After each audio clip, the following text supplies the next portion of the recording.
Well, hello, everyone, and happy Friday. I'm Chris Thomas. I'm Laura Painter. Thanks for joining us at 5:30 on the ABC10 app.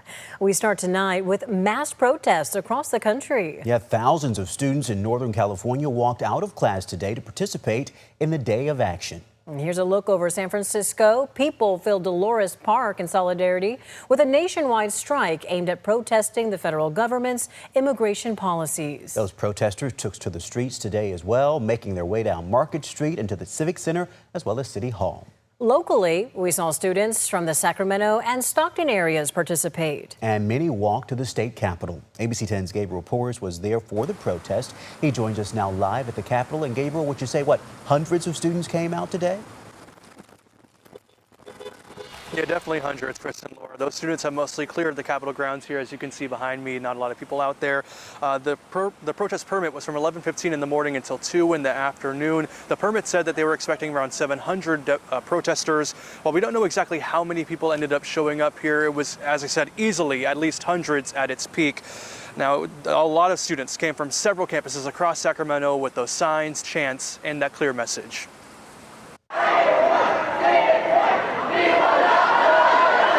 With backpack straps still weighing on their shoulders and signs in their hands, these young protesters marched in around 11. We just got here about 10 minutes ago.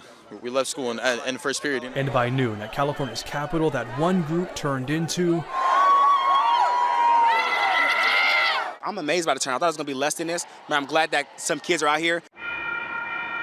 Tamir Knox and his classmates took the light rail to get there from John F. Kennedy High. Pretty packed light rail, pretty packed bus, but we got here, and we're here, and we're going to protest. Because for students like Tamir, their backpacks aren't the only things weighing heavy. We're sick of our people getting killed in the street. We are sick of people getting detained for being American citizens. We want justice, and we want it now. Killing citizens without a right to, it's just unnecessary, and we as a country need to communicate a more humane message. That message, according to protest organizers, calls for the abolition of ICE and for city council members to reaffirm Sacramento's sanctuary city status. They're killing families. They're taking families. It's not good. We're being peaceful, holding our signs. We're not throwing stuff. We're not doing anything bad. Say it once, say it twice. We will not put up with ICE. The CHP and SAC PD on standby in case. In a statement, Sacramento City Unified said it supports students exercising their First Amendment rights, adding that while the protest was said to be a district-wide event, it was not organized or endorsed by the district. Students participating were marked absent. So we should be together. We should be able to come out here and protest because that's our First Amendment right. That's important to stand out here. What started with groups of students Friday that quickly became crowds turned the heart of California's capital into a classroom. I love to see kids out here advocating for themselves. It's very powerful. It shows that we have a voice, and we're going to use our voice. And if we don't see something that's right, we're going to stand up for it. In Sacramento. At one point, demonstrators did march from the Capitol building here over to the John Moss Federal Building a few blocks away. There were some streets closed for some periods of time, but there were no reports of any violence here today. Live at the state capitol, Gabriel Porras, ABC10. And Sac City Unified says parents will need to contact their school regarding their child's absence if they left class for the protest today. Yeah, we will be following this story closely. Gabriel, thank you for that update. Meanwhile, amid the nationwide protest today, police have now released former CNN anchor Don Lemon, who was arrested last night while covering a protest at a church in St. Paul earlier this month. Yeah, ABC's Christian Cordero has the latest update from Washington. Today, anti-ICE protests persist in the streets of Minneapolis. Shame! Shame! Shame! And in cities across the country, as a protest from earlier this month renews tension with the arrest of 2 journalists, including Don Lemon.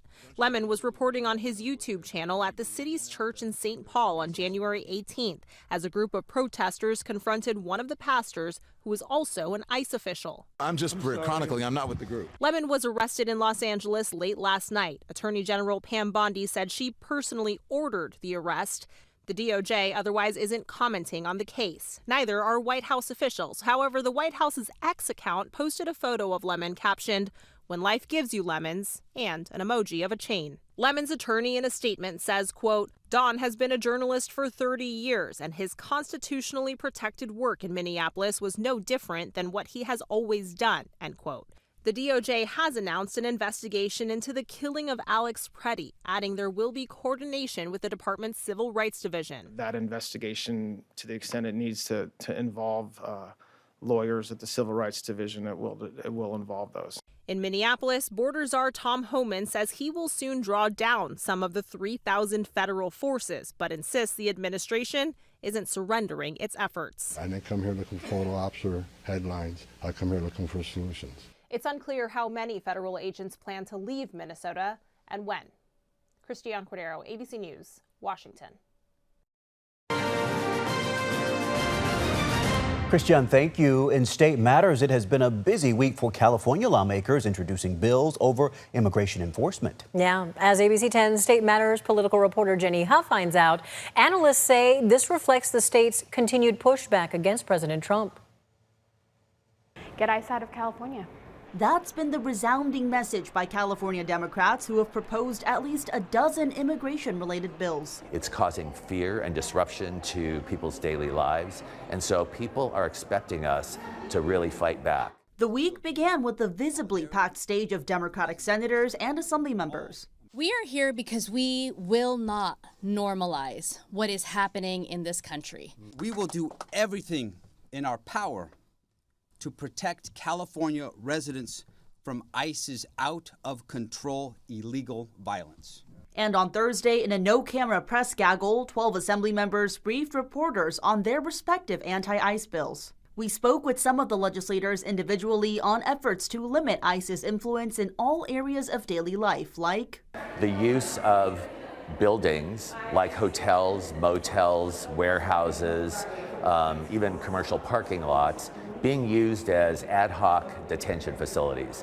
And prevent rental car companies from renting vehicles for immigration enforcement activities. That means they can't use state parking lots to stage for raids. It means that they can't force us to be complicit. Also boosting oversight. Making sure that we have a thorough, transparent, independent investigation of any shooting of a civilian by a federal enforcement agent. Legislators also targeting the private detention facilities contracting with ICE. Making hundreds of millions of dollars in profit.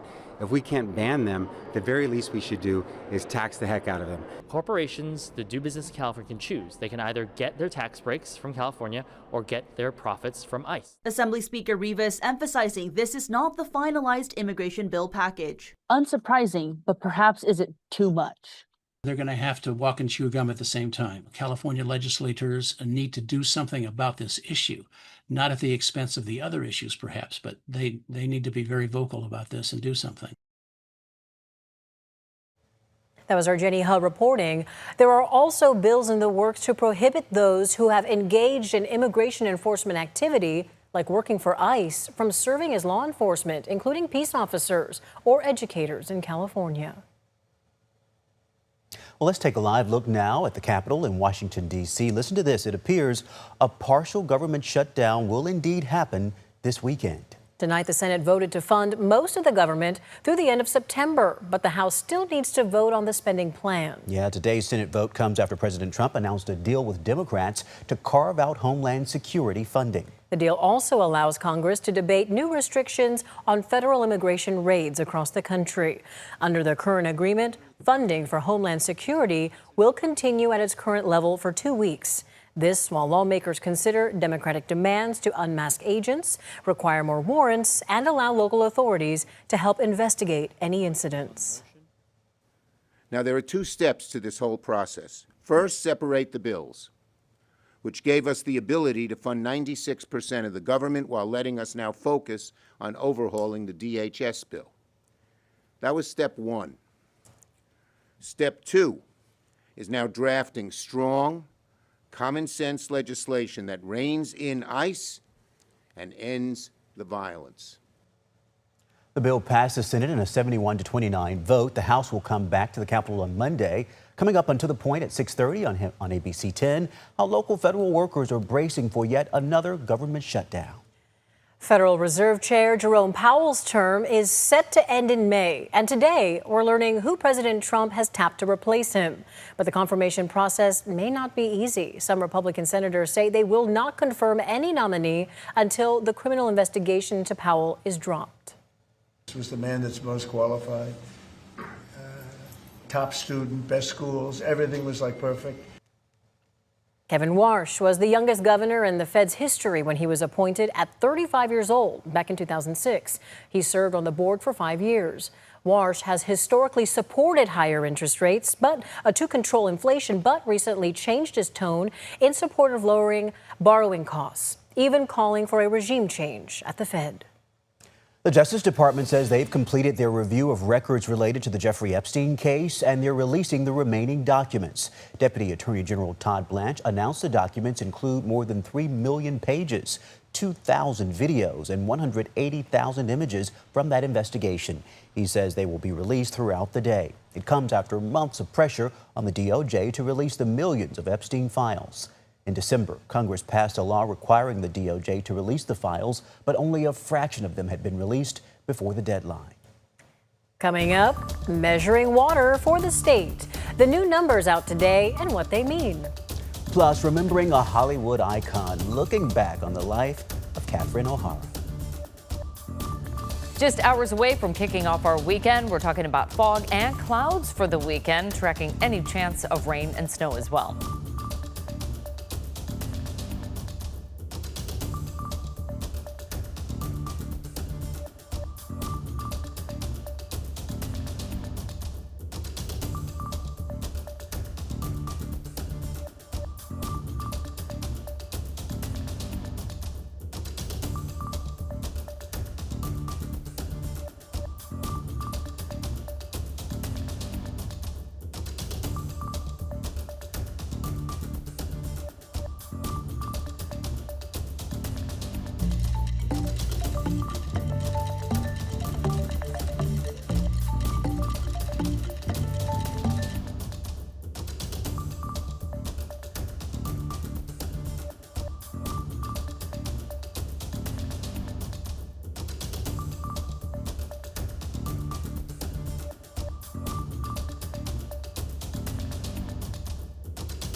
Let's talk weather now. The Department of Water Resources had the second snow survey of the season at Phillips Station.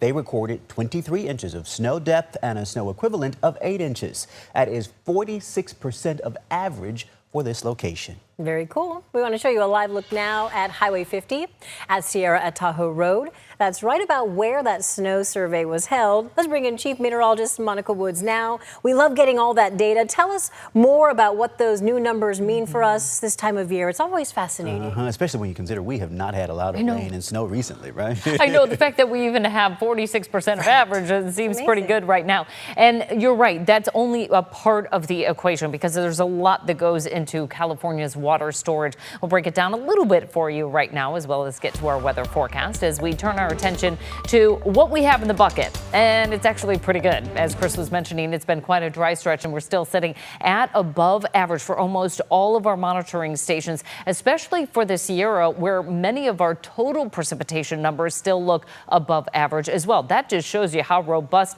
those late December and early January storms were. Put a lot in the ground and on the ground as well. As far as our January, though, we pretty much dried out after January 6th. We got that little weather system coming through earlier this week, and that at least gave us 1/10 of an inch of rain. But given that our forecast looks dry, we're going to end it here at 2.4 inches for Sacramento. So here's what we're tracking moving forward. Poor air quality, weekend clouds and fog, and plus a warm up with dry weather on tap as we start the first full week of February. Current air quality is hazy out there. We've got unhealthy to right around unhealthy for sensitive groups for our air quality, and that extends not only through the valley but through the lower foothills and the Bay Area as well. So as far as the burn restrictions, it's not really super deep, but we've got burning discouraged in Sacramento County, San Joaquin and Stanislaus counties. No burning unless registered. Just trying to keep the air as clean as possible because the weather pattern is not helping us. We're right back to a rinse and repeat kind of situation here. Dense fog advisory in place through noon tomorrow throughout the valley, with visibility somewhat restricted. But here's the catch. We've got the weather system sitting off the coast here, and that's really going to start to mix things out as far as that really low-lying cloudiness. But we're going to put another cloud deck on top of it as that weather system mostly sweeps to our north. We just have a mix of sun and clouds out there into our Saturday and Sunday outlook. Temperatures right now holding in the 50s to near 60 for the valley. Tahoe currently at 40 degrees with our sunset at 5:26. The next time we see a sunset after 5:30 is February 3rd, so it's just around the corner. Our highs for today warming into the 60s for the valley and the foothills, 50s for the Sierra. But there's the ridge of high pressure. Now that moves off to the east, but it's replaced by another one, a stronger one next week that actually pushes that storm track even farther to the north, and that means an extended period of likely warmer weather in the outlook. But there's a slight chance of bringing in a likely wetter weather pattern into the southern part of California. So interesting to see how that one shapes up. Highs in the 50s tomorrow for the Sierra. Look at the 60s to near 70 through the foothills. Quite a warm start to our weekend forecast. 60s for the coast as we head inland. Just a little bit cooler than the coastal communities. We'll be in the 60s region-wide. Moving on to our extended forecast, we get into a pretty dry pattern here and warm one as well, especially next week where those highs are going to be roughly about 5 degrees above average in the 60s. And as we were mentioning earlier at 5, Tom Brady's going to be in town next week down at Doco. And you've ordered up some pretty good weather for that free event that they're having. Well, I try to do what I can for Tom Brady. I mean, come on. That's major celebrity status. Yes. No excuses. Get out there and enjoy it, right? Enjoy the time outside. Monica, thank you. Next at 5:30, remembering a Hollywood legend and looking back on the life of Catherine O'Hara. Plus, the new discovery that's helping scientists find the origins of all life. We're back in just 2 minutes.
Well, we do have some sad news tonight. Catherine O'Hara died today in L.A. Her agent confirmed she died at her home after a brief illness. ABC's Jacqueline Lee looks back at her famous roles in Schitt's Creek, Beetlejuice, and Home Alone. Merry Christmas, sweetheart. From Kevin's beleaguered mom in the movie Home Alone. Oh, Kevin, I'm so sorry. To Moira Rose in the TV show Schitt's Creek. Oh, I just finally cried myself to sleep. Catherine O'Hara made her roles unforgettable, winning an Emmy for Outstanding Lead Actress in a Comedy in 2020. And though these are the strangest of days, may you have as much joy being holed up in a room or two with your family as I had with my dear Roses. Thank you so much. A little gasoline, blowtorch. And many will remember her as stepmom Delia Dietz in Beetlejuice. Careful, that's my sculpture. And I don't mean my and I bought it, I mean I made it. It's my sculpture. And as Cookie Fleck in the mockumentary Best in Show. I kept saying, I can't dance, I can't. I've got two left feet. I thought he was kidding. But I wasn't. And the Apple TV comedy The Studio. Well, I don't recognize any of them. They're influencers. Most of them don't even go inside. They just make their red carpet TikToks and leave. Her Home Alone co-star Macaulay Culkin posting a sweet remembrance today. Mama, I thought we had time. See you later. O'Hara was born in Toronto, Canada. She is survived by her sons Matthew and Luke and her husband Beau Welch. O'Hara was 71. Jacqueline Lee, ABC News, Los Angeles. And I don't know if you saw Macaulay Culkin and the tribute that he posted online saying, "Mom, I thought we had more time." I mean, it just brought tears to your eyes to see. Still not clear, what caused her death, but it's something that we're going to be working to determine. Yeah, I think everyone has been so shocked. She is so beloved. She has been a mom to all of us, essentially, and to see her brilliance in so many different roles, keeping us laughing and smiling, just cracking up. Yeah. Such great work. Just 71 years old, right? Yeah. Okay, she will definitely be missed. Well, coming up, the new discovery helping to find the origins of life. We're back after this.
Coming up, new tonight at 6, a team of researchers just returned from a deep dive expedition. What they found about ocean warming could be a huge wake-up call. Next at 6, the threats to deepwater reefs and the marine life that depends on them. But first, some scientists are calling it the missing link in chemistry, one that could shed new light on the origins of life. The Max Planck Institute for Extraterrestrial Physics in Germany says they've identified a molecule that contains more sulfur than anyone found before. It was confirmed using precise radio fingerprints from Earth-based telescopes. The discovery fills a long-standing gap in understanding how life's chemistry may form in space. Scientists expect to find even larger sulfur-bearing molecules in the future. They have more information in the journal Nature Astronomy. So cool, huh, when they find out this stuff, helping us understand everything just a little bit more. Very fascinating. I leave that all to the experts. I am a mere mortal trying to figure it out here on Earth. Thank you guys for trying to figure all that out for us. And thanks for joining us. Watch us anytime on your schedule on the ABC10 app.